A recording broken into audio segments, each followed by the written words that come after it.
2024 മാതൃഭൂമി സാഹിത്യ പുരസ്കാരം എഴുത്തുകാരി സാറ ജോസഫിന് സമർപ്പിച്ചു. കോഴിക്കോട് നടന്ന ചടങ്ങിൽ ജ്ഞാനപീഠ ജേതാവ് പ്രതിഭ റായ് പുരസ്കാരം കൈമാറി. ഇതിനിടെ 2026 മാതൃഭൂമി സാഹിത്യോത്സവ തീയതികളും പ്രഖ്യാപിച്ചു. ജനുവരി 29, 30, 31, ഫെബ്രുവരി 1 തീയതികളിൽ തിരുവനന്തപുരം കനകക്കുന്നിൽ വെച്ചായിരിക്കും മാതൃഭൂമി സാഹിത്യോത്സവം നടക്കുക. വാക്കുകൾ കൊണ്ട് സാംസ്കാരിക ചരിത്രത്തിൽ സ്നേഹകലാപമുയർത്തിയ എഴുത്തുകാരിക്ക് മാതൃഭൂമിയുടെ ആദരം.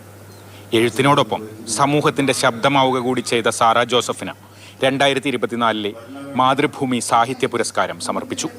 ജ്ഞാനപീഠം ജേതാവ് പ്രതിഭ റായിയാണ് പുരസ്കാരം കൈമാറിയത്.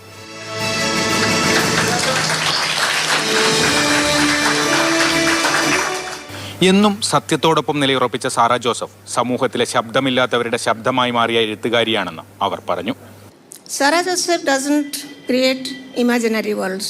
She compels us to confront the world we inhabit.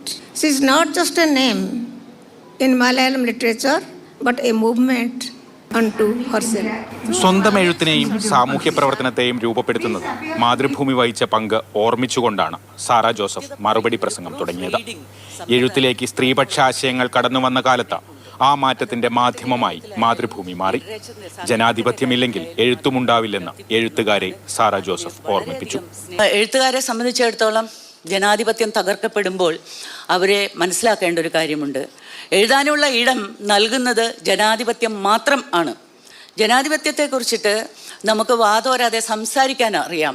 പക്ഷെ ജനാധിപത്യത്തെ ശക്തിപ്പെടുത്തുന്ന നിലപാടെടുക്കാൻ ഒരുപക്ഷെ മാതൃഭൂമി അതിൻ്റെ ആദ്യകാലങ്ങളിൽ പൊരുതിയതുപോലെ അധികാരിവർഗത്തോട് പൊരുതാൻ നമുക്ക് ഇപ്പോൾ എന്തുകൊണ്ട് സാധിക്കുന്നില്ല എന്നുള്ളതാണ്.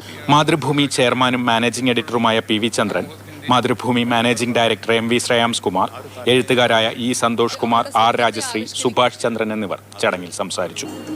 മാതൃഭൂമി ന്യൂസ്, കോഴിക്കോട്.